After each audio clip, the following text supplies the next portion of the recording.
Brainwashing, also known as mind control, mind break, menticide, coercive persuasion, thought control, thought reform, and re-education, is a non-scientific concept that the human mind can be altered or controlled by certain psychological techniques. Brainwashing is said to reduce its subject's ability to think critically or independently, to allow the introduction of new, unwanted thoughts and ideas into the subject's mind, as well as to change their attitudes, values, and beliefs. The concept of brainwashing was originally developed in the 1950s to explain how the Chinese government appeared to make people cooperate with them. Advocates of the concept also looked at Nazi Germany and at some criminal cases in the United States. The concept of mind control was later applied by psychologists including Margaret Singer and Philip Zimbardo to explain conversions to some new religious movements, NRMs.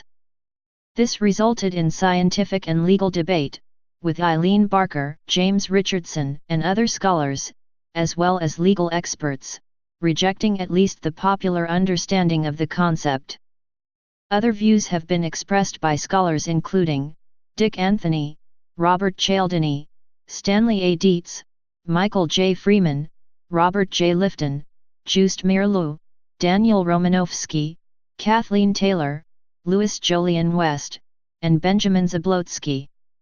The concept of brainwashing is sometimes involved in legal cases, especially regarding child custody, and is also a major theme in science fiction and in criticism of modern political and corporate culture. However, in the view of most scholars, it is not accepted as scientific fact. The Korean War. The Chinese term snow, literally wash brain, was originally used to describe the coercive persuasion used under the Maoist government in China, which aimed to transform reactionary people into right-thinking members of the new Chinese social system. The term punned on the Taoist custom of cleansing/washing the heart/mind, XXN, before conducting ceremonies or entering holy places. The Oxford English Dictionary records the earliest known English language usage of the word brainwashing in an article by newspaperman Edward Hunter, in Miami News, published on September 24, 1950. Hunter was an outspoken anti-communist and was said to be a CIA agent working undercover as a journalist. Hunter and others used the Chinese term to explain why, during the Korean War, 1950 to 1953, some American prisoners of war cooperated with their Chinese captors, even in a few cases defected to their side. British radio operator Robert W. Ford and British Army Colonel James Carn also claimed that the Chinese subjected them to brainwashing techniques during their war-era imprisonment. The U.S. military and government laid charges of brainwashing in an effort to undermine confessions made by POWs to war crimes, including biological warfare. After Chinese radio broadcasts claimed to quote Frank Schwabel, Chief of Staff of the 1st Marine Air Wing, admitting to participating in germ warfare, United Nations Commander General Mark W. Clark asserted. Whether these statements ever passed the lips of these unfortunate men is doubtful. If they did, however, too familiar are the mind-annihilating methods of these communists in extorting whatever words they want. The men themselves are not to blame, and they have my deepest sympathy for having been used in this abominable way. Beginning in 1953, Robert J. Lifton interviewed American servicemen who had been POWs during the Korean War, as well as priests, students, and teachers who had been held in prison in China after 1951. In addition to interviews with 25 Americans and Europeans, Lifton interviewed 15 Chinese citizens who had fled after having been subjected to indoctrination in Chinese universities. Lifton's 1961 book Thought Reform and the Psychology of Totalism, a study of brainwashing in China, was based on this research. Lifton found that when the POWs returned to the United States, their thinking soon returned to normal, contrary to the popular image of brainwashing. In 1956, after re-examining the concept of brainwashing following the Korean War, the U.S. Army published a report entitled Communist Interrogation, Indoctrination, and Exploitation of Prisoners of War, which called brainwashing a popular misconception. The report states exhaustive research of several government agencies failed to reveal even one conclusively documented case of brainwashing of an American prisoner of war in Korea, Nazi Germany and the Second World War. Russian historian Daniel Romanovsky, who interviewed survivors and eyewitnesses in the 1970s, reported on what he called Nazi brainwashing of the people of Belarus by the occupying Germans during the Second World War, which took place through both mass propaganda and intense re-education, especially in schools. Romanovsky noted that very soon most people had adopted the Nazi view that the Jews were an inferior race and were closely tied to the Soviet government, views that had not been at all common before the Nazi occupation. Joost Meerloo, a Dutch psychiatrist, was an early leading proponent of the concept of brainwashing. Menticide is a neologism coined by him meaning, killing of the mind. Meerloo's view was influenced by his experiences during the German occupation of his country and his work with the Dutch government and the American military in the interrogation of accused Nazi war criminals. He later emigrated to the United States and taught at Columbia University. His best-selling 1956 book, The Rape of the Mind, concludes by saying, "The modern techniques of brainwashing and menticide, those perversions of psychology, can bring almost any man into submission and surrender. Many of the victims of thought control, brainwashing, and menticide that we have talked about were strong men whose minds and wills were broken and degraded. But although the totalitarians use their knowledge of the mind for vicious and unscrupulous purposes, our democratic society can and must use its knowledge to help man to grow, to guard his freedom, and to understand himself." American Governmental Research. For 20 years starting in the early 1950s, the United States Central Intelligence Agency, CIA, and the United States Department of Defense conducted secret research, including Project MKUltra, in an attempt to develop practical brainwashing techniques. The results are unknown. See also Sidney Gottlieb. CIA experiments using various psychedelic drugs such as LSD and mescaline drew from Nazi human experimentation. Popularization.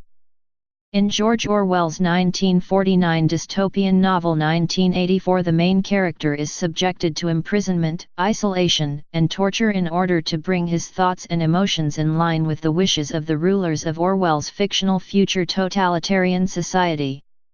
Orwell's vision influenced Hunter and is still reflected in the popular understanding of the concept of brainwashing.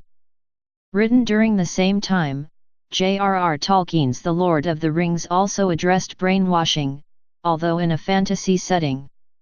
In the 1950s, many American movies were filmed that featured brainwashing of POWs, including The Rack, The Bamboo Prison, Toward the Unknown, and The Fearmakers. Forbidden Area told the story of Soviet secret agents who had been brainwashed, through classical conditioning, by their own government so they wouldn't reveal their true identities. In 1962, The Manchurian Candidate put brainwashing front and center by featuring a plot by the Soviet government to take over the United States by use of a brainwashed presidential candidate. The concept of brainwashing became popularly associated with the research of Russian psychologist Ivan Pavlov, which mostly involved dogs, not humans, as subjects. In The Manchurian Candidate, the head brainwasher is Dr. Yen Lo, of the Pavlov Institute. Criminal and civil cases. In 1974, Patty Hearst, a member of the wealthy Hearst family, was kidnapped by a left-wing terrorist group calling itself the Symbionese Liberation Army. After several weeks of captivity, she agreed to join the group and took part in their illegal, violent activities. In 1975, she was arrested and charged with bank robbery and use of a gun in committing a felony. Her attorney, F. Lee Bailey, argued in her trial that she should not be held responsible for her actions since her treatment by her captors was the equivalent of the brainwashing of Korean War POWs.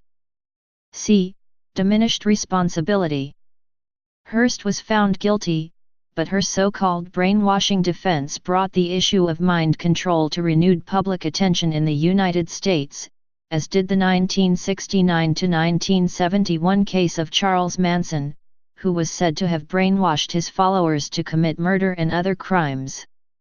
Bailey developed his case in conjunction with psychiatrist Louis Jolyon West and psychologist Margaret Singer. They had both studied the political brainwashing of Korean War POWs. In 1996, Singer published her theories in her best-selling book Cults in Our Midst. In 2003, the brainwashing defense was used unsuccessfully in the defense of Lee Boyd Malvo, who was charged with murder for his part in the D.C. sniper attacks. Some legal scholars have argued that the brainwashing defense undermines the law's fundamental premise of free will. In Italy, there has been controversy over the concept of plagio, a crime consisting in an absolute psychological and eventually physical domination of a person. The effect is said to be the annihilation of the subject's freedom and self-determination and the consequent negation of his or her personality. The crime of plagio has rarely been prosecuted in Italy, and only one person was ever convicted. In 1981, an Italian court found the concept to be imprecise, lacking coherence, and liable to arbitrary application. By the 21st century, the concept of brainwashing was being applied with some success in child custody and child sexual abuse cases. In some cases, one parent is accused of brainwashing the child to reject the other parent, and in child sex abuse cases where one parent is accused of brainwashing the child to make sex abuse accusations against the other parent, possibly resulting in or causing parental alienation.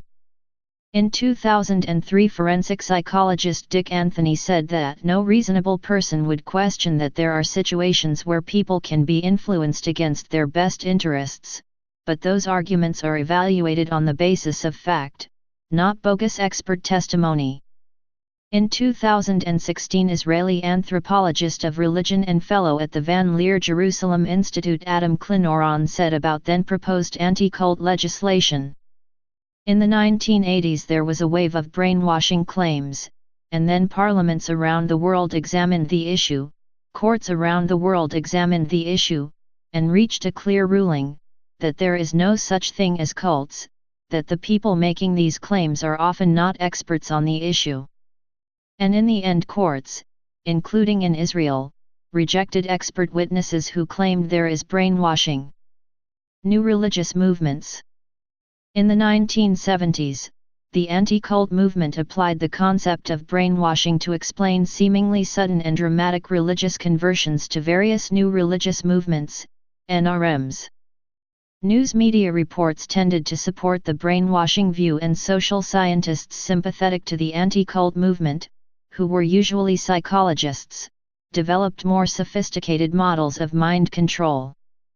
While some psychologists were receptive to the concept, sociologists were for the most part skeptical of its ability to explain conversion to NRMs.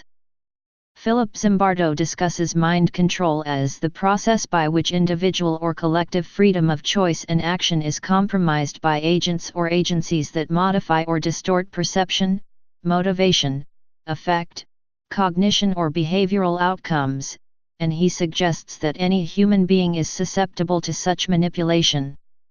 Another adherent to this view, Jean-Marie Abgrau, was heavily criticized by forensic psychologist Dick Anthony for employing a pseudo-scientific approach and lacking any evidence that anyone's worldview was substantially changed by these coercive methods. On the contrary, the concept and the fear surrounding it was used as a tool for the anti-cult movement to rationalize the persecution of minority religious groups. James Richardson observes that if the new religious movements, NRMs, had access to powerful brainwashing techniques, one would expect that NRMs would have high growth rates, yet in fact most have not had notable success in recruitment. Most adherents participate for only a short time, and the success in retaining members is limited.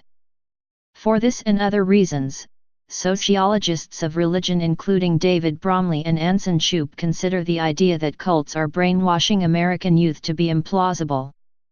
In addition, Thomas Robbins, Massimo Introvigna, Lorne Dawson, Gordon Melton, Mark Galanter, and Saul Levine, amongst other scholars researching NRMs, have argued and established to the satisfaction of courts, relevant professional associations and scientific communities that there exists no generally accepted scientific theory, based upon methodologically sound research, that supports the concept of brainwashing as advanced by the anti-cult movement. Benjamin Zablotsky responds that it is obvious that brainwashing occurs, but that it isn't a process that is directly observable. The real sociological issue, he states, is whether brainwashing occurs frequently enough to be considered an important social problem. According to Zablotsky, Richardson misunderstands brainwashing, conceiving of it as a recruiting process, instead of a retaining process. Zablotsky adds that the sheer number of former cult leaders and members who attest to brainwashing in interviews, performed in accordance with guidelines of the National Institute of Mental Health and National Science Foundation, is too large to be a result of anything other than a genuine phenomenon. He also points out that in the two most prestigious journals dedicated to the sociology of religion there have been no articles supporting the brainwashing perspective, while over 100 such articles have been published in other journals marginal to the field. Zablotsky concludes that the concept of brainwashing has been unfairly blacklisted. Eileen Barker criticizes the concept of mind control because it functions to justify costly interventions such as deprogramming or exit counseling.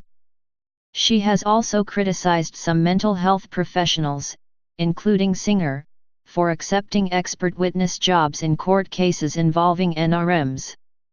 Her 1984 book, The Making of a Muni, Choice or Brainwashing, describes the religious conversion process to the Unification Church, whose members are sometimes informally referred to as Munas, which had been one of the best-known groups said to practice brainwashing. Barker spent close to 7 years studying Unification Church members. She interviewed in depth or gave probing questionnaires to church members, ex-members, non-joiners, and control groups of uninvolved people from similar backgrounds, as well as parents, spouses, and friends of members. She also attended numerous church workshops and communal facilities. Barker writes that she rejects the brainwashing theory, because it explains neither the many people who attended a recruitment meeting and did not become members, nor the voluntary disaffiliation of members. American Psychological Association Rejection on Brainwashing Concept. In 1983, the American Psychological Association, APA, asked Singer to chair a task force called the APA Task Force on Deceptive and Indirect Techniques of Persuasion and Control, DIMPAC, to investigate whether brainwashing or coercive persuasion did indeed play a role in recruitment by NRMs. It came to the following conclusion. Cults and large group awareness trainings have generated considerable controversy because of their widespread use of deceptive and indirect techniques of persuasion and control. These techniques can compromise individual freedom, and their use has resulted in serious harm to thousands of individuals and families. This report reviews the literature on this subject, proposes a new way of conceptualizing influence techniques, explores the ethical ramifications of deceptive and indirect techniques of persuasion and control, and makes recommendations addressing the problems described in the report. On May 11, 1987, the APA's Board of Social and Ethical Responsibility for Psychology, BSERP, rejected the DIMPAC report because the report lacks the scientific rigor and even-handed critical approach necessary for APA imprimatur, and concluded that after much consideration, BSERP does not believe that we have sufficient information available to guide us in taking a position on this issue. Other areas and studies. Mind control has often been an important theme in science fiction. Terry O'Brien comments, "Mind control is such a powerful image that if hypnotism did not exist, then something similar would have to have been invented. The plot device is too useful for any writer to ignore. The fear of mind control is equally as powerful an image. A subgenre is corporate mind control, in which a future society is run by one or more business corporations which dominate society using advertising and mass media to control the population's thoughts and feelings. Scholars have said that modern business corporations practice mind control to create a workforce which shares the same common values and culture. Critics have linked corporate brainwashing with globalization, saying that corporations are attempting to create a worldwide monocultural network of producers, consumers, and managers. Modern educational systems have also been criticized, by both the left and the right, for contributing to corporate brainwashing. In his 1992 book, Democracy in an Age of Corporate Colonization, Stanley A. Dietz says that modern self-awareness and self-improvement programs provide corporations with even more effective tools to control the minds of employees than traditional brainwashing. In his 2000 book, Destroying the World to Save It, Aum Shinrikyo, Apocalyptic Violence and the New Global Terrorism, Robert Lifton applied his original ideas about thought reform to Aum Shinrikyo and the War on Terrorism, concluding that in this context thought reform was possible without violence or physical coercion.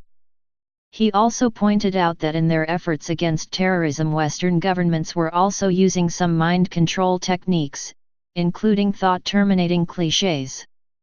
In her 2004 popular science book, Brainwashing, The Science of Thought Control, neuroscientist and physiologist Kathleen Tailor reviewed the history of mind control theories, as well as notable incidents. She suggests that persons under its influence have more rigid neurological pathways, and that can make it more difficult to rethink situations or be able to later reorganize these pathways. Reviewers praised her book for its clear presentation, while some criticized it for oversimplification. Please subscribe and thanks for watching.